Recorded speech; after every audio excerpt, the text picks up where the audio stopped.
Bonjour à tous, c'est Bertrand, bienvenue dans ce nouvel épisode de mon streetcast. Oui, vous voyez, je suis toujours allé mélanger maintenant, à force de faire mon podcast tous les jours, je suis toujours en train de mélanger un petit peu entre les deux. Alors pourtant, bon, j'ai même pas enregistré le podcast aujourd'hui encore, hein, ce sera l'enregistrement de tout à l'heure. Et c'est vrai que le streetcast, je le réserve vraiment maintenant à des moments où je pars me balader, marcher, etc. Le podcast, c'est vraiment à la maison, à quelques rares exceptions, du style mercredi où j'ai enregistré ça dans un parc à côté de la fac. Grosso modo, ça va être une fois par semaine, je pense que j'enregistrerai en dehors le podcast pour des raisons de timing, de disponibilité, de formation, de temps, vous voyez, tous ces critères-là. Alors que le streetcast, vraiment, je le réserve pour les moments où je suis à la maison. Les moments où je suis en balade, pardon, vous voyez. Et ou alors vraiment qui est exceptionnel, comme c'est la dernière fois, quand j'ai enregistré celui sur le Movember. Et donc, pour aller sur cette logique-là, là je suis parti en balade, pardon, je pense 3 quarts d'heure, 1 heure.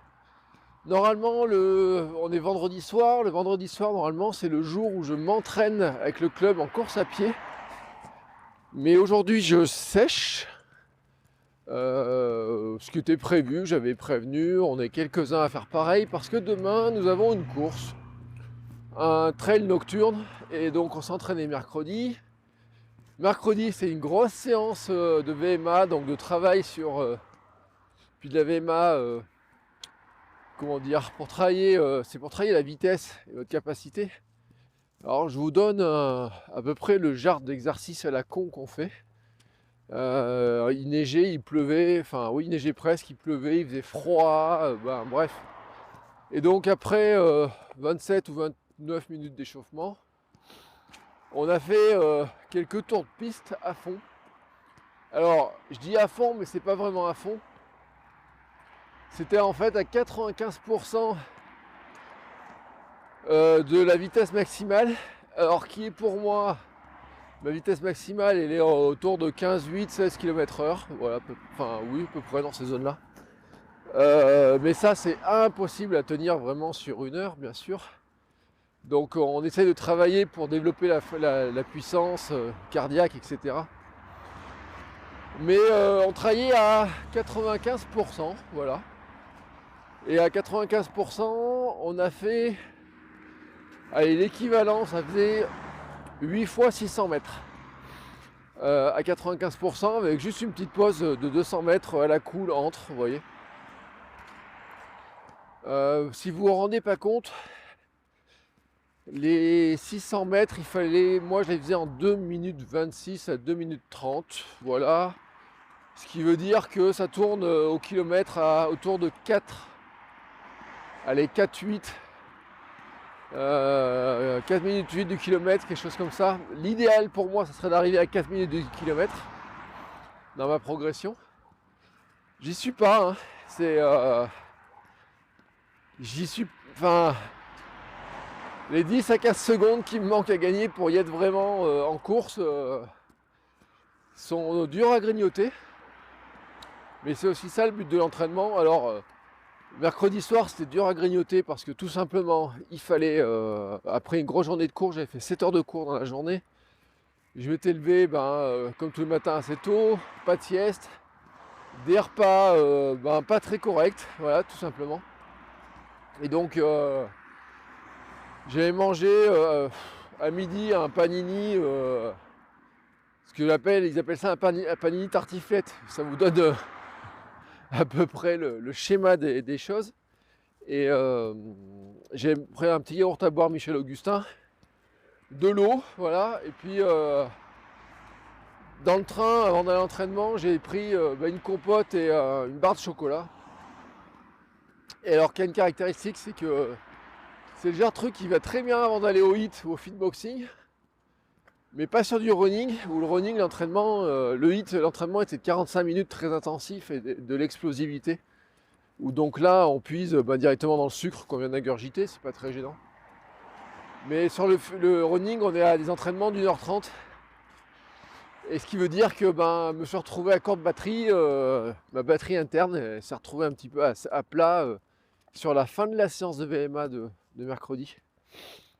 Bref, j'ai fini un peu fatigué. Voilà. Alors, comme demain on a une course, la décision j'ai prise, puis que mes camarades du club étaient à peu près d'accord pour tous faire à peu près la même chose, c'est aujourd'hui repos, faire du jus, ce qui ne veut pas dire ne rien faire.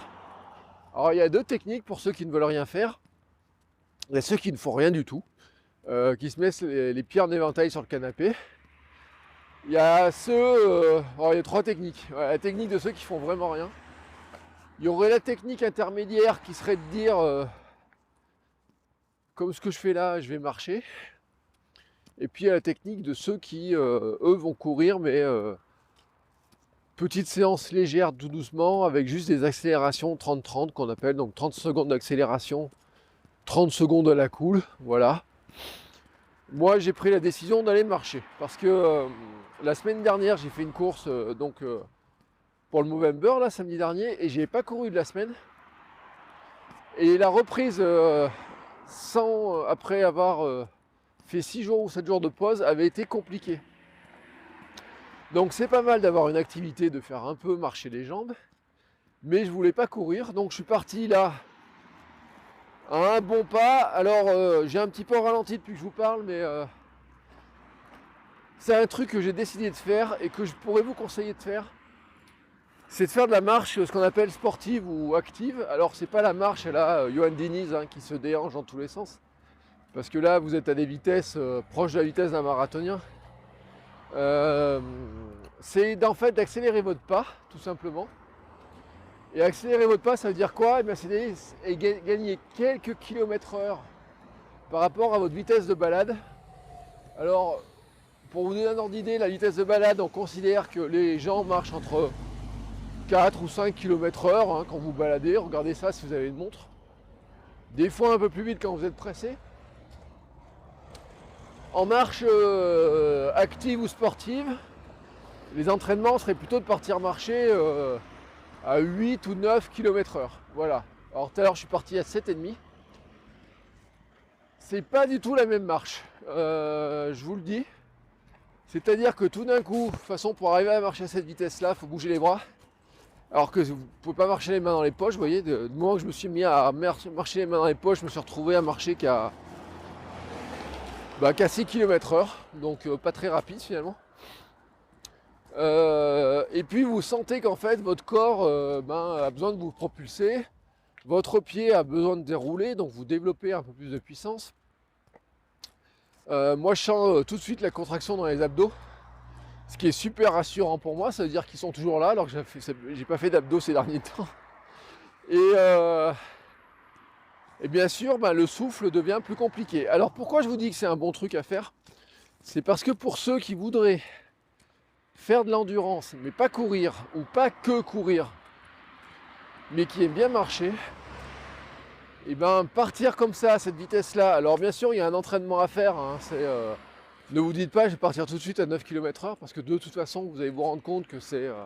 moi j'arrive pas là par exemple à marcher à 9 km/h, alors que je cours à 13 ou 14 ou 15, vous voyez. J'ai même couru à 18 km/h l'autre jour, sur 2 tours, donc sur 400 ou 600 mètres, mais plus après j'explose. Essayez d'accélérer un peu le pas, vous allez voir la différence. Et alors c'est un avantage, c'est que c'est pas très... comment dire, il n'y a pas de douleur, vous avez moins de contraintes que sur de la course à pied. Ça vous fait travailler le cardio, ça je peux vous garantir que ça vous fait travailler le cardio, parce que l'accélération est quand même assez intéressante, mais sans les chocs du running. Et puis ça change un petit peu. Vous pouvez le faire en ville, à la limite. Vous pouvez courir en ville aussi, mais vous pouvez le faire en ville. Vous pouvez le faire en rentrant chez vous, c'est-à-dire vous n'êtes pas en tenue de running, mais vous avez des chaussures. Alors normalement, il faudrait le faire avec des bonnes baskets de marche quand même, ou au moins des baskets, mais vous avez des chaussures confortables. Vous voyez, moi par exemple, quand je marche avec mes baskets classiques, j'ai juste des New Balance, vous voyez, de ville. Hein. Même avec ça, vous voyez, c'est relativement confortable. Ça permet quand même déjà d'avancer pas mal, même si elles sont un peu lourdes. Et donc, je m'amuse des fois à le faire en ville. Je fais des déplacements, au lieu de les faire en bus, je les fais en marche rapide quand j'ai fini ma journée, parce que méfiez-vous, ça peut vous donner une bonne suée, mais pour rentrer chez vous, ça peut être une astuce. Ceux qui ont un peu de mal à courir, ceux qui ne sentent pas de courir, ceux qui se sentent encore un peu lourds, ceux qui ont quelques douleurs, voilà, quand ils courent, etc. Ceux qui veulent faire de la variation, c'est pas un mauvais truc. Je l'avais fait l'an dernier aussi, quand je m'étais cassé le coude en début d'année plutôt. J'avais remplacé la course par de la marche. Donc je partais marcher 1 heure et demie à un bon rythme. Et j'avais perdu bien sûr en course à pied, mais ça entretient un minimum en fait de cardio sur la vitesse à laquelle vous faites. Ou alors ça vous le développe carrément si vous vous entraînez, si vous appliquez les techniques du running. Par exemple, vous pourriez très bien faire de la marche rapide ou sportive, hein, vous cherchez ça sur Google, vous allez voir, avec du fractionné, c'est-à-dire dire je vais marcher 1 km à 9 km/h si j'y arrive, et puis après je vais marcher plus doucement pour reprendre mon souffle, accélérer, etc. Donc vraiment travailler selon une technique de fractionné qu'on a en running, ou alors vous pouvez faire même du fractionné court, hein. Vous dire allez jusqu'au bout de la rue, je marche à toute barzingue le plus vite possible, et puis ensuite je ralentis pour reprendre mon souffle, puis je réaccélère. Je fais ça 10 fois. Si vous marchez 1 heure à ce rythme-là, vous allez voir que votre dépense calorique va être normalement largement accélérée. Ça a l'avantage aussi de, moi je trouve, ça puise moins quand même. La course, c'est un sport qui fait beaucoup puiser quand même dans les ressources. La marche rapide fait puiser, mais je trouve un poil moins. Voilà, c'est pour ça que ce soir j'ai remplacé la course par la marche. Alors il y a un truc qui va me faire accélérer quand même, je vous le dis, c'est qu'il se met à pleuvoir. J'ai marché combien? Attendez, je suis en train de regarder ma montre, j'ai marché 3 km. Et ça veut dire qu'il faut que j'en fasse 3 km, j'espère pas trop sous la flotte. Ça sera un petit peu c'est un peu la mauvaise surprise du soir. Après la neige de mercredi matin et la presque neige de mercredi soir, j'espérais faire la course de demain à peu près au sec parce qu'il faisait beau. Et pour vous dire au fait sur la course, ce que je vous l'ai pas dit, c'est un 19 km en nocturne avec 950 mètres de dénivelé positif. Et les organisateurs sont des petits marioles. Moi je l'ai jamais fait, mais ceux qui l'ont fait savent que ils ajoutent toujours des petites surprises, des terrains un peu gras, peut-être des barrières à sauter, des petits passages marrants, etc. Donc comme on part à 19h50, bien sûr, ou 19h30, on part avec la frontale. D'ailleurs ce soir il faut que je la recharge. Alors, pourquoi je la recharge? Parce que j'ai couru mercredi avec la frontale. On a fait l'échauffement avec la frontale, c'était une bonne reprise parce que la frontale, j'ai pas couru avec depuis mais je crois que j'avais une course nocturne, j'avais couru avec. Alors j'ai une bonne frontale, le Décathlon, mais c'est une bonne frontale. Moi j'aime bien courir de nuit comme ça, je trouve que c'est cool. Quand on court en groupe comme ça au club, il faut avoir des trucs qui réfléchissent. Demain on court sur chemin. Alors voilà, c'est partir 19h30, je sais pas combien il fera, peut-être 7-8 degrés. J'espère qu'il n'y aura pas trop de pluie, il y aura de la gadoue. Les bonnes chaussures de trail. Et on est parti pour 19 bornes sur les chemins. A priori, il y en a 4. C'est même plus vraiment du chemin, d'après ce qu'on dit les organisateurs.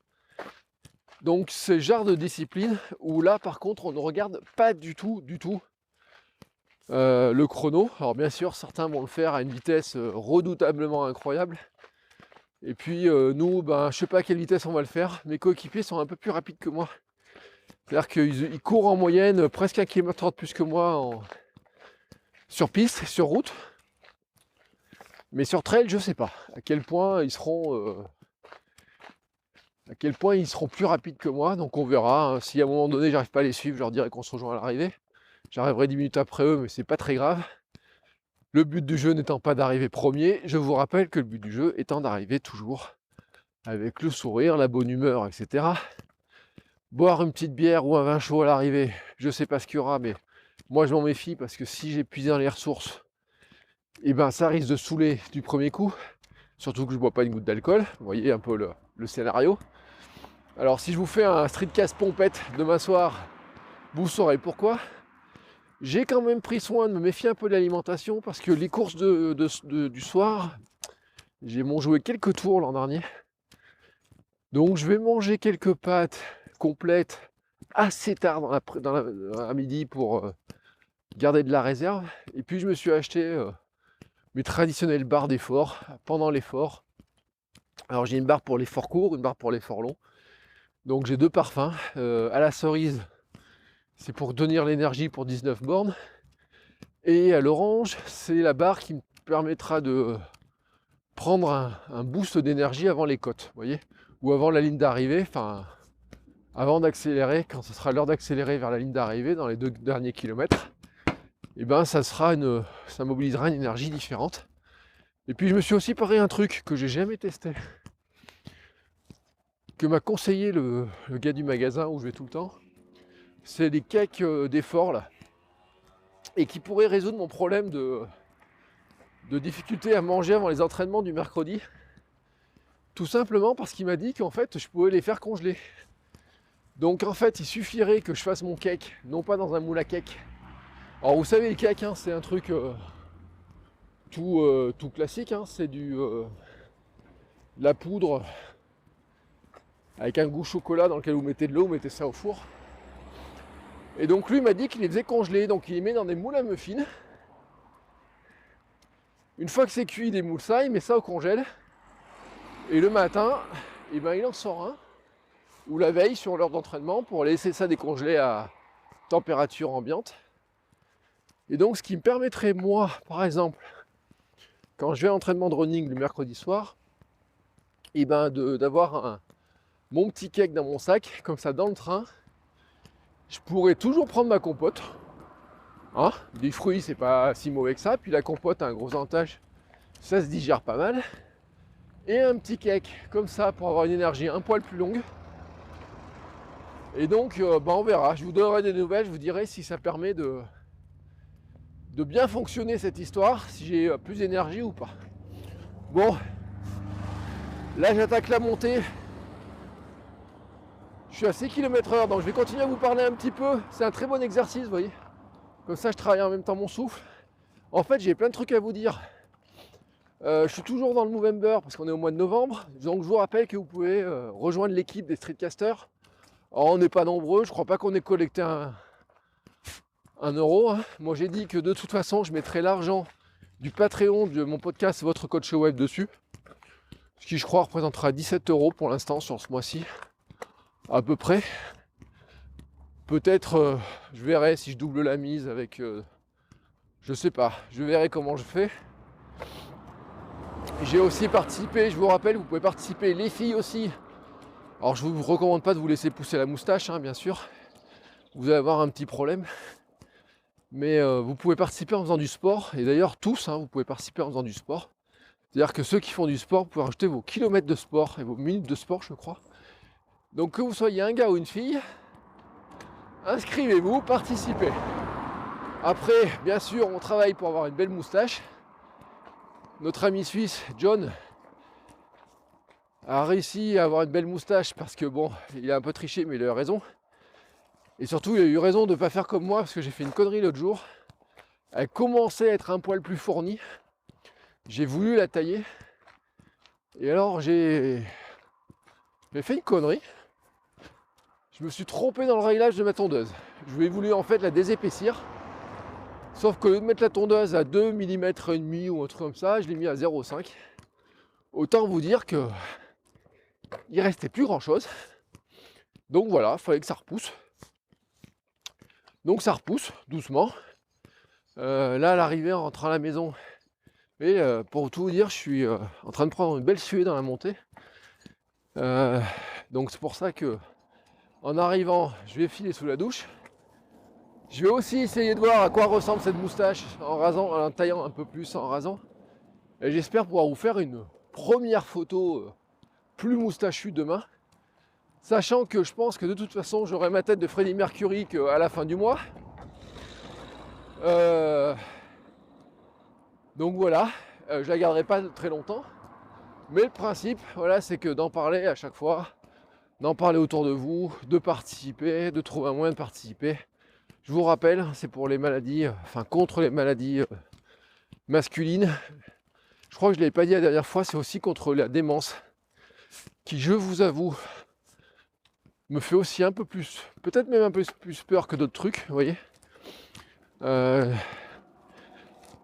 Ça et être aveugle. Bizarrement, vous voyez, il y a deux trucs qui m'inquiètent assez.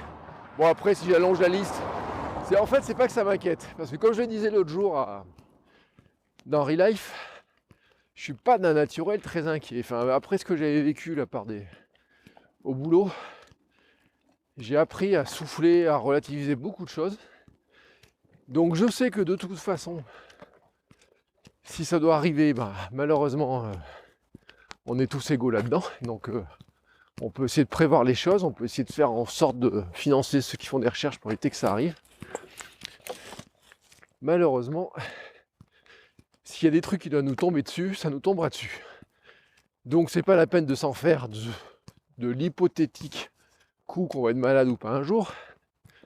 Le tout, moi je trouve, c'est de financer ce qui permet, la recherche qui permettra soit de soigner ce qui est possible, soit d'éviter, donc de prévoir aussi, vous voyez. Mais je reviens pas sur mon truc sur les vaccins, là, sur l'histoire des vaccins. Vous savez ce que j'en pense. Mais je trouve, voilà, mais c'est comme l'Octobre Rose, c'est comme tous les trucs comme ça. Du moment que ça semble assez sérieux, moi je suis quand même pour qu'on donne, même si je trouve ça très malheureux. Vous voyez, alors là c'est là où mon tempérament me dit aussi que nos politiques se foutent de notre gueule. Parce que bon, avec les Paradise Papers et compagnie, bon, je voulais pas vous en parler, mais ça me gonfle, et vous voyez, c'est le sujet même. Si nos pays n'avaient pas mis en place des systèmes d'évasion fiscale légale, parce que je vous rappelle que toute l'évasion fiscale dont on parle, les Paradise Papers, etc., est légale, puisque en fait, c'est le principe, il y a des sociétés qui sont remplies d'avocats et de fiscalistes. S'ils veulent pas finir en tôle, et si leurs clients veulent pas perdre leur argent, il faut faire tout ça dans la légalité. Donc quand vous avez les moyens de vous payer ces gens-là, vous êtes capable de foutre de l'argent à droite à gauche, le plus légalement possible, vos sociétés sont capables de le faire le plus légalement possible, etc. Alors, quand on regarde les sommes qui s'en vont comme ça, et quand on regarde les sommes qu'il faut pour la recherche, mais aussi par exemple à Clermont, comme c'est dans le cas dans d'autres villes, il avait fallu financer par exemple un scanner, ou des choses comme ça, vous voyez. Je me dis, demander des dons, faire des UU pour financer des scanners dans des hôpitaux, on marche totalement sur la tête quand il y a des milliards qui sont comme ça envolés. Et alors, on pourrait se dire tout simplement qu'il suffirait qu'on récupère 1% de ces sommes-là et on financerait beaucoup de recherches. Je pense aussi à la mucoviscidose, sida, maladie orpheline. Je pense à une ancienne collègue notamment qui a son gamin qui est atteint d'une maladie vraiment... qui est soigné par le Téléthon. Toutes ces recherches-là, il manque de pognon. Et puis vous avez à côté tous ces systèmes-là d'évasion fiscale légale. Alors bien sûr, pour certains, ça les fait marrer. Moi, ça me fait pas marrer parce que pendant qu'il y en a qui payent pas, on fait payer plus les autres. Donc on va se dire que les chômeurs, il faut moins les indemniser, alors que la fraude d'un chômeur coûte 100 fois moins d'argent à la société que la fraude d'une grande entreprise. On pourrait essayer de les boycotter, mais je crois qu'on ne consommerait plus grand-chose. La seule solution, je crois, malheureusement, n'arrivera jamais, puisque la seule solution pour s'en sortir est une sortie par le haut. C'est-à-dire que tout le monde soit au même niveau de fiscalité dans le monde entier, parce que du moment où vous en avez un qui est plus bas que les autres, et ça attire les gens, et ceux qui veulent attirer les gens feront toujours plus bas. Alors qu'en fait, il n'y a jamais personne qui se bat pour être plus haut que les autres, plus cher ou quoi que ce soit, mais pour être plus bas, il y en a toujours. Alors j'avais lu ça dans je sais plus quel bouquin, je crois que c'est Penser comme un fric, vous explique exactement que en fait, tant qu'on n'a pas une régulation, enfin c'est ce qui vous amène à penser, un mondial de ça, tant que vous avez quelqu'un qui a en possibilité de promettre moins au niveau des impôts, sans que quelque part vous en payiez les conséquences, parce que si je vis en France, que je ne paye pas mes impôts en France, un système d'évasion fiscale, mais que je tire quand même profit du système français, là je pense aux patrons d'entreprises par exemple qui habitent en Belgique, ou qui ont des systèmes un petit peu de cette manière-là, mais je pense à la reine d'Angleterre aussi, soyons honnêtes. Donc tant que vous n'en payez pas le prix, et que vous n'avez pas besoin d'en payer le prix, bon vous êtes tranquille. Alors eux en plus, ils n'en payent pas vraiment le prix parce qu'ils ont quoi de se payer des assurances, des mutuelles et autres, c'est pas leur problème.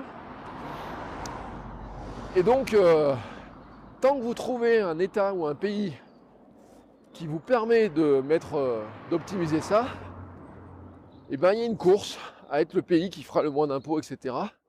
Je vous rappelle que les États-Unis, à l'intérieur même du pays, ont ce système-là. Le Delaware a je ne sais pas combien d'entreprises, mais c'est le cas du Texas aussi, je ne sais pas combien d'entreprises qui sont là installées avec des boîtes postales parce que c'est l'État où vous payez le moins d'impôts. C'est aussi les systèmes, je pense par exemple à la TVA américaine qui est État par État. Et si vous commandez un produit dans un État, vous payez moins de TVA que si vous le commandez en habitant dans l'État d'à côté. Donc il y a des entreprises qui ont flairé le système et vous pouvez commander dans une boîte postale dans un État où il n'y a pas de TVA et vous le faire livrer ensuite dans votre État où vous avez plus de TVA. Et la différence de tarif fait que de toute façon ça vous revient toujours moins cher. Et le seul moyen de régler le problème, c'est pas d'enlever la TVA à tout le monde, parce que sinon vous payez plus rien et vous foutez les pays dans la merde. C'est forcément d'augmenter la TVA pour la mettre à tout le monde au même tarif. Je ne dis pas qu'il faut augmenter la TVA parce que c'est l'impôt le plus ignoble du monde, qui a été inventé par des Français, au passage, enfin il me semble, d'après mes cours de fiscalité, qui est un impôt qui est génial dans la conception. C'est là où on voit qu'on est quand même super malin les mecs, puisqu'il fait reporter ça tout sur l'acheteur final et jamais sur les entreprises qui elles le récupèrent, etc. Donc à chaque étape, il y a des gens qui payent de la TVA mais qui la récupèrent, sauf un, c'est nous, voilà. Nous on la récupère pas, on la paye plein pot. C'est d'ailleurs pour ça que notre ami Fillon, quand il voulait augmenter la TVA d'1%, était dans un système qui était abject, puisque comme tout le monde paye la TVA, alors moi je suis pour un truc, c'est je veux bien qu'on paye la TVA à 25% sur un iPhone ou même à plus que ça. Enfin ça fera un peu élevé, mais qu'on la laisse à 20% sur l'iPhone. En revanche, je suis pour un impôt, une TVA extrêmement faible sur tout ce qui est alimentaire et produits de première nécessité. Et surtout, que pour arriver à ça, il faudrait surtout trouver un moyen pour que les gens se rendent compte du prix hors taxe et du prix avec taxe. Parce qu'imaginez que maintenant on dise à tout le monde, voilà, on baisse la TVA sur l'alimentaire, il y a fort à parier que la baisse ne serait pas répercutée, et donc il y en aurait des gens qui s'en foutraient plein les poches. À ce passage, ça me fait penser d'ailleurs que ma facture Orange, je l'avais dit sur Twitter, a évolué d'une manière bizarre. Elle n'a pas évolué au tarif global. En revanche, elle a évolué sur le prix de la TVA, justement. Et j'ai fait le calcul, j'avais dit sur Twitter, ça fait payer 2,50€ de moins de TVA, cette histoire, sans qu'il y paraisse. Donc 2,50€ de moins d'argent dans les caisses de l'État, et donc d'argent de plus dans les poches d'Orange. Voilà, alors c'est le système, on est sur ce genre de système-là. Mais c'est ce qui des fois, je pense, peut faire douter les gens, vous voyez, sur les histoires des impôts, est-ce qu'il faut en payer beaucoup, quoi que ce soit. Moi j'ai toujours dit que je serais heureux de payer des impôts si je pouvais en payer un poil plus, parce que j'avoue que j'en paye pas assez. Mais ça c'est une question de revenu global. C'est le côté indépendant, c'est un petit peu le jeu. Il y a des années qui sont fastes, il y a des années qui sont beaucoup moins fastes. Cette année est plutôt dans la bonne moyenne, vous voyez, mais je ne sais pas si elle sera au niveau de l'année dernière, ni au niveau des années précédentes. Mais voilà, c'est mon conseil aussi si vous voulez créer une entreprise, si vous voulez lancer en indépendant. Ça fait partie, c'est ce que j'en parlais dans Relife l'autre jour. Vous calculez plus tout à fait votre vie de la même manière. vous envisagez pas tout à fait les choses de la même manière. Surtout quand vous payez des choses en décalé. Et notamment, c'est le cas de toutes les charges sociales, les charges patronales, etc. Il y a des espèces de calculs qui sont très très cons dans ce pays. J'adore la France, hein, franchement, mais je pense que les mecs qui font les lois, il y aura un truc à comprendre et qui était génial avec l'auto-entreprise, mais que, bien sûr, c'est trop facile à calculer, mais qui marche bien dans plein de pays, qui serait un truc, mais un système tellement con, vous voyez. C'est, je fais 100 € de chiffre d'affaires, je paye 20% d'impôts dessus, quel que soit le statut de mon entreprise ou quoi que ce soit, et on n'en parle plus. C'était le principe même de l'auto-entreprise, à 22 ou 23%. Vous saviez que vous touchiez 100 €, vous reversiez automatiquement 20 €, vous les mettez de côté, et on n'en parlait plus. Maintenant, avec les systèmes dans un sens ou dans l'autre, je vous avoue que vous n'êtes jamais vraiment certain de savoir ce qui vous reste dans la poche à la fin de l'année. Et ça, même nos députés trouvent que ça devient trop compliqué pour eux. Alors au lieu de changer la loi, ils continuent à emmerder les gens. Mais là, c'est vraiment un autre sujet. Bref, vous avez vu comme quoi je suis parti vraiment à l'opposé de tout un tas de choses, mais c'est le gros avantage de la marche aussi, hein, c'est que, ou du sport ou de la course, c'est quand on est parti, on est parti. Donc là j'en suis presque à 5 bornes, vous voyez. J'ai fini ma montée, je repars en descente. Donc je suis pas mal, hein. Je regarderai ma courbe de cardiaque et ma courbe de vitesse tout tranquillement tout à l'heure en rentrant à la maison, enfin sur l'iPhone. Puisque je suis parti avec ma montre cardio. J'ai changé de montre cardio, j'ai acheté une Polar M430 qui est d'un orange pétant. C'est mon cadeau d'anniversaire, voilà. Je vous donne pas toutes les fonctions qu'elle fait, mais vraiment, j'en suis super content. Et en fait, c'est pas juste un cardio, parce que c'est vraiment dans la montre connectée, mais... Enfin, elle pourrait faire une notification, elle pourrait faire des choses comme ça, mais elle surveille le sommeil. Et elle a aussi un niveau de test de notre capacité physique, est-ce qu'on est en forme ou pas. Et tout ça, elle synchronise ça à longueur de journée sur l'iPhone, quand il est à proximité, ou sur un téléphone Android. Et j'avoue que ça fait 15 jours que je l'ai, je crois maintenant. Je ne l'ai pas trop quitté, histoire de voir un petit peu comment elle tournait. Et c'est assez surprenant. Alors je me balade avec 2 montres, donc il y a des gens qui me demandent pourquoi j'ai 2 montres au poignet. À ma gauche, j'ai ma WeThings activité pop, qui compte mon nombre de pas, et qui va bientôt me dire que je suis passé à 10 000 pas, mais pas encore tout à fait. Bon, ça va pas tarder.